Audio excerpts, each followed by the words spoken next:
வணக்கம் நண்பர்களே. இன்னும் ஒரு இனிய காலை பொழுதில் தீதும் நன்றும் நிகழ்ச்சியில் உங்களை சந்திப்பதில் மிக்க மகிழ்ச்சி அடைகிறேன்.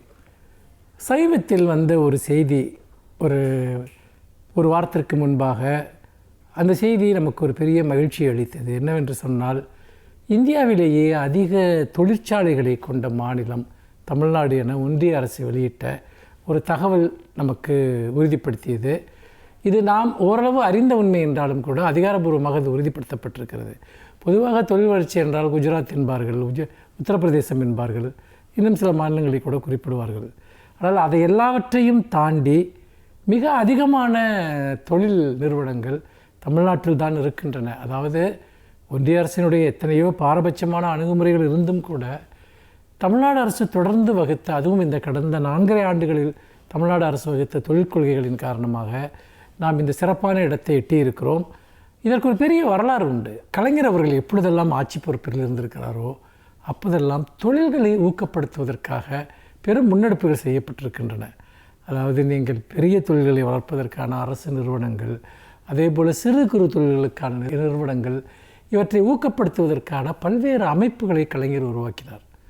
அதன் மூலமாக இந்த தொழில்கள் ஊக்கப்படுத்தப்பட்டன. இன்னொன்று, கலைஞருக்கு ஒரு மாறுபட்ட தொழில் கொள்கை இருந்தது. பொதுவாக நீங்கள் தொழில் வளர்ச்சி பெற்ற மாநிலங்களை எடுத்துக்கொண்டால் பெரும்பாலான தொழிற்சாலைகள் நகரங்களை மையமாக கொண்டிருக்கும், அதுவும் பெருந்தொழில்கள் சார்ந்து இருக்கும். இப்போ குஜராத் போன்ற மாநிலங்களுடைய விஷயம் அல்லது ஹைதராபாத் போன்றவற்றிலெல்லாம் நீங்கள் பார்த்தீர்கள் என்றால் அந்த நகரங்கள் மிகப்பெரிய வளர்ச்சியை தொழில் சார்ந்து அடைந்திருக்கும். அந்த பெருநகரங்களை தாண்டி நீங்கள் உள்ளே சென்றால் நீங்கள் மிக மோசமான வறுமையும் வளர்ச்சியற்ற தன்மையையும் பார்க்கலாம். மிக மிக அருகில் இந்த நிலையை நீங்கள் பார்க்க முடியும். தமிழ்நாடு இதற்கு முற்றிலும் நேர் எதிராக ஒரு பரவலான வளர்ச்சி அல்லது ஒரு இன்க்ளூசிவ் டெவலப்மெண்ட் என்பதை தமிழ்நாடு ஆரம்பத்திலிருந்தே பெற்றிருக்கிறது. இங்கே பெரிய நிறுவனங்களும் இருக்கும், நடுத்தர நிறுவனங்களும் இருக்கும், சிறிய குறுந்தொழில் நிறுவனங்களும் இருக்கும். அதோடு மட்டுமல்லாமல் ஓரிடத்தில் தொழில்கள் குவியாமல் பரவலாக தமிழ்நாடு முழுக்க இந்த தொழில்கள் ஏற்படுத்தப்பட்டன. அந்தந்த பகுதியினுடைய தன்மை, அங்கே கிடைக்கக்கூடிய வளங்கள், ரிசோர்ஸ் இவற்றை அடிப்படையாக கொண்டு இங்கே இந்த தொழில்கள் இருப்பதை நம்மால் பார்க்க முடிகிறது. அதுதான் தமிழ்நாட்டினுடைய வளர்ச்சிக்கு மிக முக்கியமான காரணம். இன்னும் ஒட்டுமொத்தமாக இந்தியாவில் இருக்கக்கூடிய தொழிற்சாலைகளில் தமிழ்நாடு மட்டும் 15% தன்னுடைய கையில் வைத்திருக்கிறது என்று சொன்னால் அது சாதாரண சாதனை அல்ல. இன்னொன்று, இந்த தொழிற்சாலையில் உற்பத்தி செய்யக்கூடிய பொருள்கள் தமிழ்நாட்டிலும் இந்திய அளவிலும் வெளிநாடுகளுக்கும் தொடர்ந்து ஏற்றுமதி செய்யப்பட்டு வந்திருக்கின்றன. இப்பொழுது அமெரிக்க அரசு விதித்திருக்கக்கூடிய அதிகபட்சமான வரி, இந்தியாவின் மீதான அந்த 50% வரி காரணமாக 3000 கோடி ரூபாய் அளவிற்கு திருப்பூரில் தொழில் தேக்கம் ஏற்படும் என்று சொல்கிறார்கள். அப்படி என்றால் அமெரிக்காவிற்கான மிகப்பெரிய எக்ஸ்போர்ட் ஹப்பாக, ஏற்றுமதி மையமாக திருப்பூர் விளங்கி வந்திருக்கிறது என்பது பிரச்சனையை சந்திக்கிற போது தான் நிறைய பேருக்கே தெரிய வருகிறது. அப்படி நீங்கள் பார்க்கிற போது வெவ்வேறு தொழில் சார்ந்து நாம் மிகச்சிறந்த ஏற்றுமதியை கொண்டிருக்கிறோம், உள்நாட்டு தேவைகளை நிறைவு செய்து வந்திருக்கிறோம்.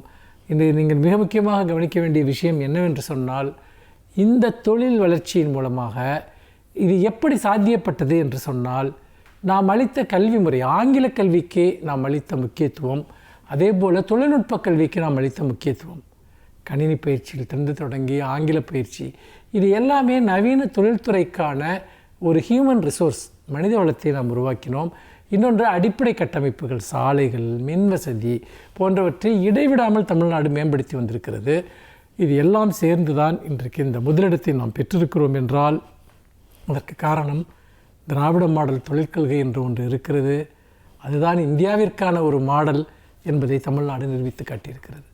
மீண்டும் இன்னும் ஒரு புதிய சிந்தனையோடு உங்களை சந்திக்கிறேன். நன்றி, வணக்கம்.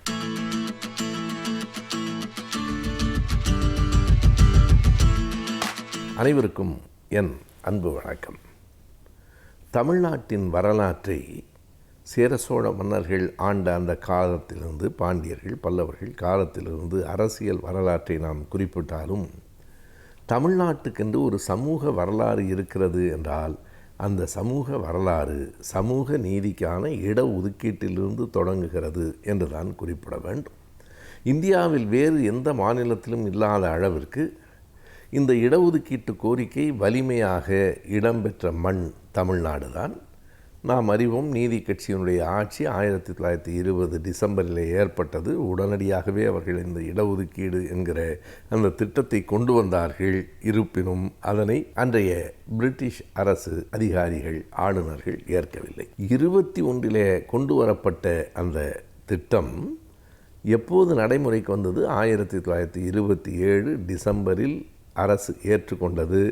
1928 செப்டம்பர் 13 தான் அதற்கான முதல் ஆணை வெளியாயிற்று. அதுதான் தமிழ்நாட்டின் இடஒதுக்கீட்டு வரலாற்றின் தொடக்கம், சமூக நீதியின் தொடக்கம் அதுதான். ஆகையினாலே 28 செப்டம்பர் 13 என்பது தமிழக வரலாற்றில் மறக்க முடியாத ஒரு நாளாக அன்றைக்கு ஆயிற்று. அதனை வெளியிட்டவர் முத்தையா முதலியார், அன்றைக்கு அமைச்சராக இருந்த முத்தையா முதலியார். அவருடைய பெயர் அதனால்தான் இன்றைக்கும் வரலாற்றில் மிக அழுத்தமாக பதிந்திருக்கிறது. முத்தையா முதலியார் அந்த சட்டத்தை கொண்டு வருகிற போது இப்போது இருப்பது போல இவர்களுக்கு இத்தனை சதவீதம் இடஒதுக்கீடு என்று ஒரு குறிப்பிட்ட பிரிவினருக்கு அது வழங்கப்படவில்லை. ஒட்டுமொத்தமாக 100% மக்களுக்கும் இடஒதுக்கீடு, பார்ப்பனர்களுக்கும் இடஒதுக்கீடு, பார்ப்பனர் அல்லாதவர்கள், அடித்தட்டு மக்கள், ஆங்கிலோ இந்தியர்கள், இஸ்லாமியர்கள் என்று முழுமையாக 100%ஐயும் பிரித்து ஒவ்வொருவருக்கும் இவ்வளவு இடஒதுக்கீடு என்று 28 அவர்கள் அறிவித்தார்கள். அரசு ஆணை வந்தது. இந்தியாவிலேயே அதற்கு முன்னால் அது போன்ற ஒரு இடஒதுக்கீடு வேறு எங்கேனும் இருந்ததா என்றால் மைசூர் மாநிலத்தில் மட்டும் இருந்தது. அதுவும் இவ்வளவு தெளிவாக 100%ம் பிரிக்கப்பட்ட இடஒதுக்கீடு இல்லை, வேறு எங்கும் இல்லை. இன்னமும் குறிப்பிட்டு சொல்ல வேண்டுமானால் விடுதலை பெற்று பல ஆண்டுகளுக்கு பிறகுதான் வடநாட்டில் பட்டியல் இனத்தவர்களை தவிர மற்றவர்களுக்கு இடஒதுக்கீடு வந்தது. பட்டியல் இனத்தவர்களுக்கு இடஒதுக்கீடு வந்தது என்று சொன்னால் அது பிரிட்டிஷ் காலத்திலேயே வந்தது. அது 1943 இந்தியா முழுவதும் வந்தது. அதற்கு அண்ணல் அம்பேத்கர் போன்றவர்கள் அடிப்படை காரணம். பிற்படுத்தப்பட்டவர்களுக்கு தமிழ்நாட்டிலும் மைசூர் ராஜ்யத்திலும் தவிர வேறு எங்கும் இடஒதுக்கீடு இல்லை. அந்த இடஒதுக்கீட்டை முதலாக முத்தையா முதலியார் கொண்டு வந்தார். அதனால்தான் தந்தை பெரியார் அவர்கள், முத்தையா முதலியார் மிகச்சிறந்த ஒரு கடவுள் நம்பிக்கையாளர், பக்தர் என்று தெரிந்திருந்தும் பல இடங்களில் முத்தையா முதலியாரை பெரியார் போற்றினார். பிள்ளைகளுக்கு பேர் வைக்கும்போது கூட முத்தையா என்று வைத்தார். தன்னுடைய வீட்டில் கூட பல நிகழ்வுகளுக்கு முத்தையா முதலியாரை அழைத்து தலைமை தாங்க சொன்னார். அதற்கு காரணம் அவருடைய கடவுள் நம்பிக்கை என்பது வேறு, ஆனால் மக்களுக்கு சமூக நீதிக்காக இடஒதுக்கீட்டை வழங்கியவர் அவர்தான் என்பதால். அந்த இடஒதுக்கீடு ஒரு நீண்ட வரலாற்றை கொண்டது. அதனுடைய தொடக்க புள்ளி இங்கே தான் தொடங்குகிறது. ஆனாலும் நாம் அறிவோம், 1928 வந்தது. 19 ஆண்டுகளில் 47 விடுதலை வருகிற போது அந்த சம உரிமை என்கிற சமத்துவ கோட்பாட்டை நாம் இழக்க வேண்டியதாயிற்று. விடுதலை பெற்ற இந்தியா அப்படி ஒரு இடஒதுக்கீட்டை ஏற்கவில்லை. பிறகு 1950 அது உச்சநீதிமன்றம் வரையில் சென்று உச்சநீதிமன்றத்திலும் ஏற்றுக்கொள்ள முடியாமல் போனதற்கு பிறகு ஐயா பெரியார் அவர்கள் தலைமையில் தமிழ்நாட்டில் நடந்த போராட்டங்களால் 51 மே மாதம் இந்திய டில்லி ஒன்றிய அரசில் அது ஏற்றுக்கொள்ளப்பட்டது என்பது நம்முடைய இடஒதுக்கீட்டின் வரலாறு. அந்த இடஒதுக்கீடு வெற்றிகரமாக தொடங்கிய நாள் செப்டம்பர் 13.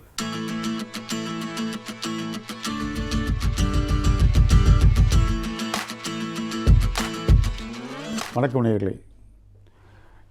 நாம் மன வாழ்க்கையில் ஏற்படக்கூடிய சிக்கல்கள், பிரச்சனைகள், இவைகளெல்லாம் நாம் எவ்வாறு சமாளிப்பது என்பதை பற்றி சில யூகங்களை நாம் பார்த்து வருகின்றோம். அதில் ஒவ்வொன்றாக பார்த்து வந்தோம். நாம் பிடித்தது, பிடிக்காதது, விட்டு கொடுப்பது, பிறந்த வீட்டை பற்றி நாம் பெருமையாக பேசாமல் இருப்பது என்று பல யுக்திகளை நான் உங்களிடம் கூறி வந்தேன். அதில் ஒரு முக்கியமான ஒன்றாக இருப்பது தாம்பத்தியம். மன வாழ்க்கையில் தாம்பத்தியம் என்பது பொதுவாக செக்ஷன் சொல்கின்றோம். அதை பற்றிய பாலியல், இதை பற்றிய பிரச்சனைகள், அதை பற்றிய விவரங்களை எல்லாம் நாம் வெளிப்படையாக சொல்வதற்கு நாம் இன்றும் வெளிப்படையாக சொல்லக்கூடிய ஒரு நிலைமை இன்னும் வரவில்லை. அதுபோல் ஒரு சந்தர்ப்பம் தான் நிலவுகின்றது. பால்வினைகளை பற்றி, பாலியல் பற்றி விரிவாக வெளிப்படையாக சொல்வதற்கு முடியாத ஒரு நிலையில் இருக்கின்றோம். சிக்ஸ்ன்னு சொல்கின்றோம்.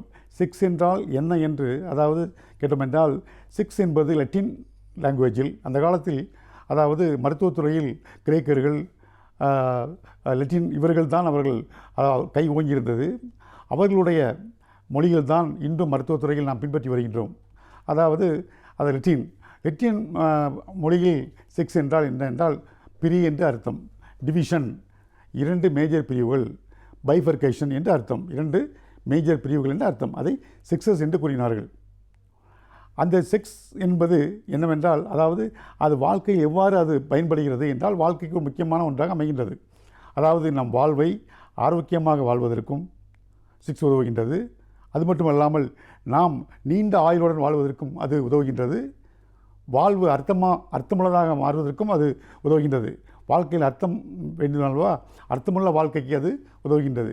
ஆக ஒவ்வொரு கட்டத்திலும் அது செக்ஸ் என்பது நமக்கு அதாவது உதவுவதாக இருக்கின்றது. ஆரோக்கியமான வாழ்வு, அர்த்தமுள்ள வாழ்வு, நீண்ட ஆயுள் உள்ள வாழ்வு இன்று நமக்கு அது பெரும் பங்கினை நமக்கு பகிர்கின்றது. அதாவது விஞ்ஞான முறை எடுத்துக்கொண்டோம் என்றால் எப்படி என்றால், விஞ்ஞான முறையில் உடல் ரீதியாக எடுத்துக்கொண்டோம் என்றால் அதாவது இருதயத்திலிருந்து நேரடியாக பிளட் சப்ளை எங்கு செல்கின்றது, தாம்பத்தியம் நடக்கும் நேரத்தில் அதை சப்ளை ஆகின்றது. அதாவது இதயம் தன்னுடைய சப்ளை ஒவ்வொரு ஆர்கன்களுக்கும் லிவர் இருக்கின்றது, கிட்னி இருக்கின்றது, லங்ஸ் இருக்கின்றது, ஒவ்வொன்றுக்கும் அது பிரான்ச் மூலமாக மெயின் பிரான்ச் என்று சிறு பிரான்ச் என்று அப்படி தான் செல்கின்றது ஒவ்வொரு உறுப்புகள் வேலை செய்வதற்கும்.